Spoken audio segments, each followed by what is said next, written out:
Look at me and tell me what you see. I look at you and tell you what I feel. Look at me and tell me what you see. I look at you and tell you. What's up, everybody? Emperor John Kill 3D Gaming here with Dragon Ball Breakers. Now, before I get into the review, I have one little thing to say before we get started. IGN's review of this game was complete and utter dog shit. Their review was so misinformed, you could tell they only played this game for 30 minutes to an hour and dropped it so they can go back to a cinematic PlayStation exclusive. That is how poor IGN reviewed this game. They didn't give no specifics. They didn't give no details. All they did was compare it to clones of asymmetrical games, another clone of Dead by Daylight. All they did was just spew out words automatically, but they had no substance to their review, which shows, because also watching the gameplay from IGN played this game like complete dog shit. It shows that these people don't know how to play anything out of an Xbox exclusive or a Sony exclusive or a Nintendo exclusive. You could tell that IGN has no interest in anime-based video games, asymmetrical type multiplayers, or budget titles. They are straight for the cinematic experience, and that's as far as their gaming skills will allow them to go. Because I have put X amount of hours into Dragon Ball Breakers, and I went into this game with zero to minimal tempered expectations. Because again, it's an anime-based video game, it's an asymmetrical game, it's a survival game, and it's also a budget title. And you have to look at those with a different set of eyes than the eyes of AAA. Because unfortunately, people hold AAA in such high regard. And remember the last time a big AAA game people said was good was a piece of dog shit? Oh yeah, The Last of Us Part 2. Yeah. You forget IGN gives piece of shit games like that high ratings, but they don't give games that actually show a lot of enjoyment and fun. See, Neil Druckmann was right. Game critics hate fun. That's why his game was perfect for them. They hate fun. They don't like a game that can give you endless amount of fun, whether the game is big, small, or in between. Now, into the review of Dragon Ball Breakers. It's an extension to Xenoverse 2, which is still ongoing, by the way. One of the, at least my favorite Dragon Ball game for the past, since 2016 up to this point. I put X amount of hours in all the time. I buy every expansion. But Dragon Ball Breakers is an interesting concept and an interesting take, where we're going away from big multiplayer games to more of these asymmetrical one versus many survival games. And you know what? I have been gearing myself more towards asymmetrical games because I'm actually getting tired of big multiplayer games. Now, in this one, you get the same old thing here. You can actually create your character, which has become a staple in Dragon Ball games. In other asymmetrical games, you can't create your own character. You have to go with preset characters that you make character builds off of. But here, you can actually build your own character. I made my character look much closer to his Xenoverse 2 counterpart, where in Xenoverse 2 I play as a Saiyan. Here, I'm a human person. But I make him look with the same hairstyle, the same facial structure, the same face. And people might say, oh, everything in this game is expensive. Not really, because the game rolls out Zenny to you at a very moderate to high rate. And I thought it was just me, but no, I've continued to play the game. There's no XP boosters to speak of in this game. There's no events that are making you earn these things more. I've just managed to accumulate so much Zenny, and they cross over TP medals from Xenoverse 2, which, yes, you can buy TP medals like you can, but the thing about this game is that microtransactions are not invasive, and that is a good thing with this game. They are not invasive. Once you create a character, you can also use a very mini gacha system to also get characters from the show. I will dub them hero characters, since you can transform into them at the match, or you can level up your character's core skills that could help you, because the core skills in this game have a different type of level up versus Xenoverse. You don't level up with just random XP. You get like this little fire up symbols, or this fire up currency. And then you go to something called the Spirit Siphon, which, if anybody knows how gacha systems work, you get tickets or you can use Zenny. And as you level up, you get this stuff pretty frequently. And it doesn't feel pay to win, which is a good thing. If you're going to implement gacha systems, or if you're going to implement any kind of micro system, you got to make sure it is not invasive, and there is an incentive for you to get it. But there's also an incentive for you to not get it. You can unlock everything at a very steady pace. Everything you do in the game, whether it be playing as the Raider, whether it be playing as the Survivor, all your actions give you a high level of currency. Whether you die at the beginning, whether you die halfway through the match, or you survive it all the way through, because of course when you survive a match you're going to get more. And you can also add custom skills to your characters, different active skills, passive skills. You can also customize 3 characters that you could transform into.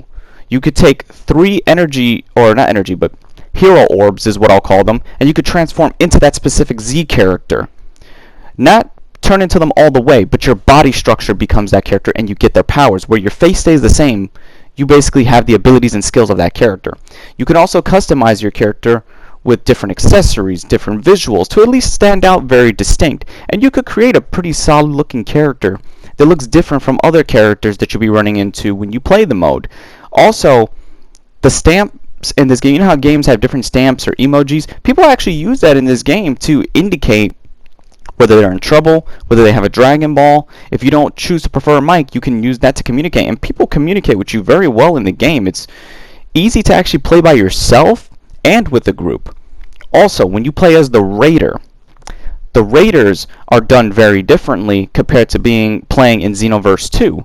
Right now there's only 3, which there's room to add more, but each Raider starts off at a different phase. Like Cell, you go from his larva form, make your way to his first form, semi-perfect form, to his perfect form. His powers will change. He will become stronger. The same with Frieza. You start off with him in his little floaty pod, go to his demon-looking form, his roach head form, to his final form.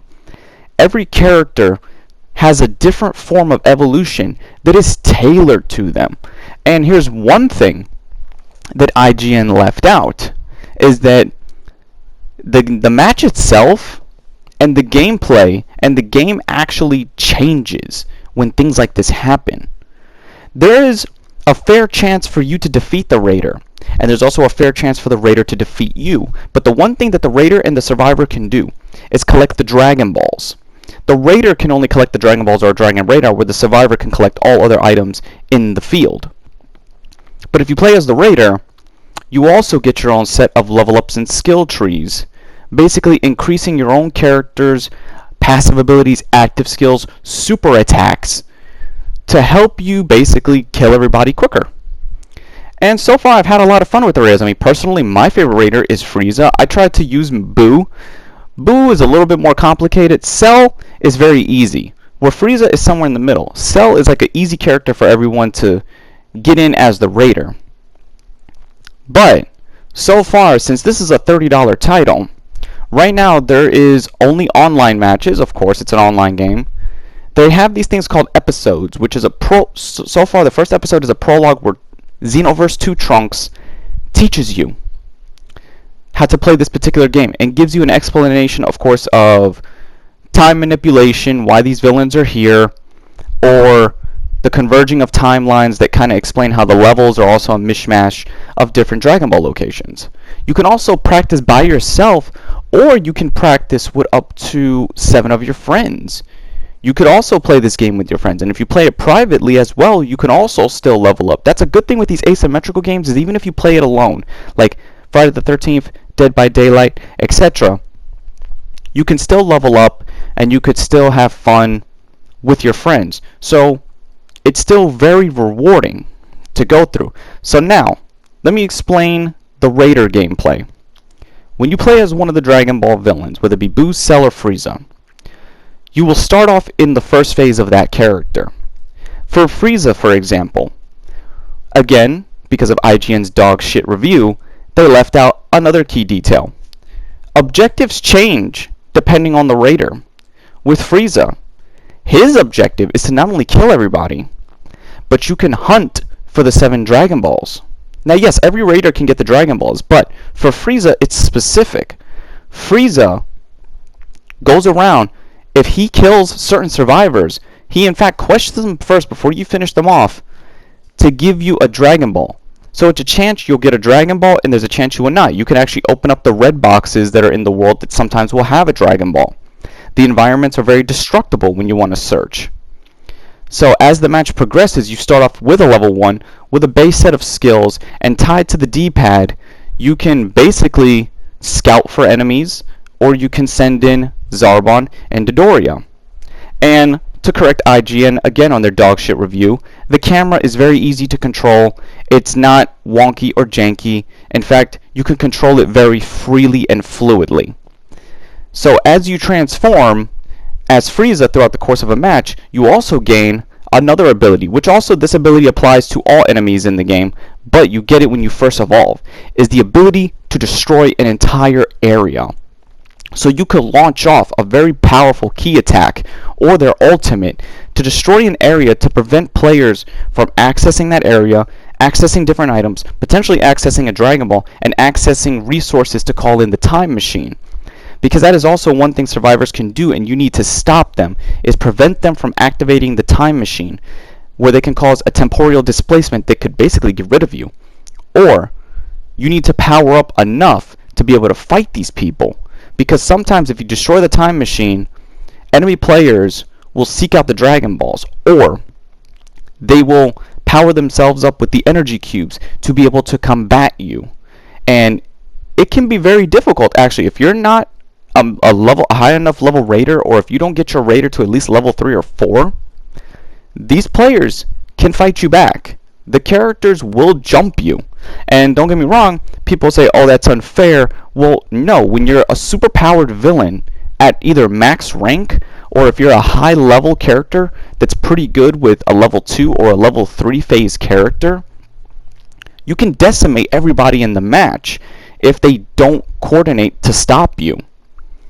Picking characters off one at a time very early on is the best way to do it, or finding survivor characters and siphoning energy off them or killing them. Because with Frieza, to level up, you have to kill people. That's very specific to him, and that's very much in line with his character. As you gradually level up, he will gradually unleash his power. With Cell, you go around, you absorb people with his tail. With Majin Buu, you start out as Sopovich and Yamu, and you go around and siphoning energy. Then you awaken the egg as Buu, and then Buu goes around and turns people into candy. Therefore, you can evolve from Fat Buu to Super Buu to Kid Buu. You see how the game changes and tailored to that specific Raider. So it doesn't always feel the same. Now, of course, since there's 3 Raiders, you're going to get used to seeing them, but it also depends the character of the player that is choosing to do this. Are you going to deal with a more conservative player? Are you going to deal with an outward aggressive player? Or are you going to deal with a player that's a combination of the two? That is where the suspense comes in. That is where you can feel, oh shit, I can transform into my hero character, but should I challenge this character? Because there's been a couple times where I thought that I can go in, guns a fucking blazing as the Raider, and all the players jump me simultaneously. Because I was ill prepared. The same thing with being the survivor. I thought, okay, I can go in and take second form to third form Frieza, and no, he death beams the holy hell out of me because he's a powered up character. So there is that level of suspense. Remember, this is not a horror game, so you're not going to get scared, but you will feel the tension. You will feel nervous. You'll be like, should I confront this character? Either as the hero or as the Raider. The suspense is there, and the suspense will make you believe, holy shit, am I prepared or am I ill prepared to deal with the situation at hand. And that's why playing the Raider is extremely fun when you get to. But playing as the Survivor has its own fun. You can go around and find survivors, like find AI NPCs and rescue them, which decreases the chance for the Raider to increase in strength, to increase in power. The Survivor has multiple objectives versus the 2 objectives that the Raider will have. You can either go around, collect the Dragon Balls, collect these temporal keys to unlock the time machine, find the temporal displacement device by powering it up with the multiple keys throughout the map. In fact, you can also find the Dragon Ball.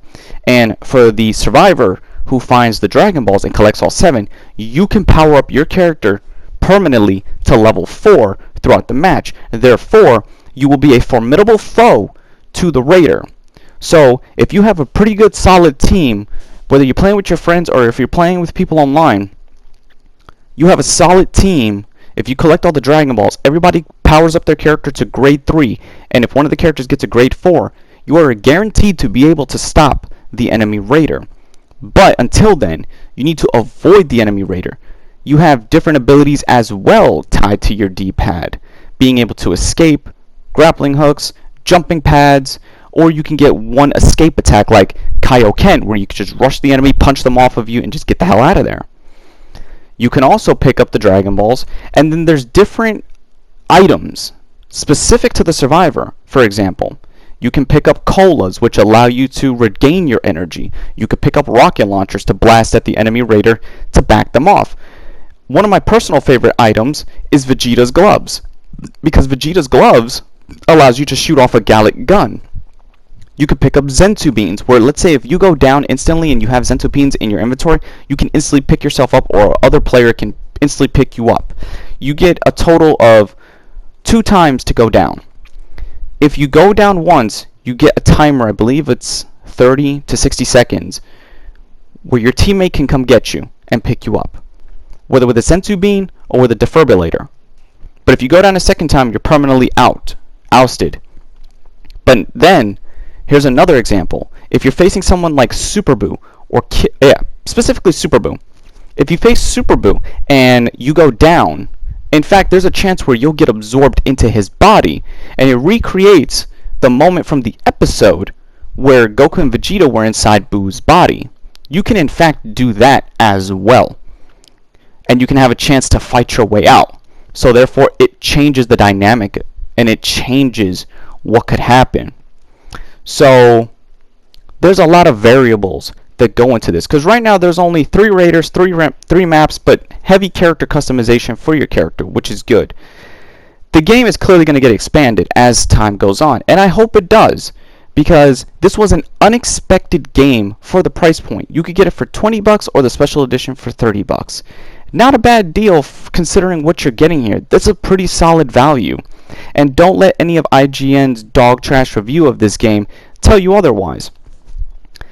I'm always able to get into a match very quickly, whether it be as a Survivor, a Raider, in any asymmetrical game. When you play as the enemy, you're always going to play as them either last, or you're rarely going to get the chance to. But the thing about Breakers that actually, no pun intended, breaks up that concept is if you play 5 games in a row, when you try to pick the server where you want to play as a Raider, and you go 5 games in a row and you don't get a Raider, by the 6th game, you're guaranteed to play as the Raider.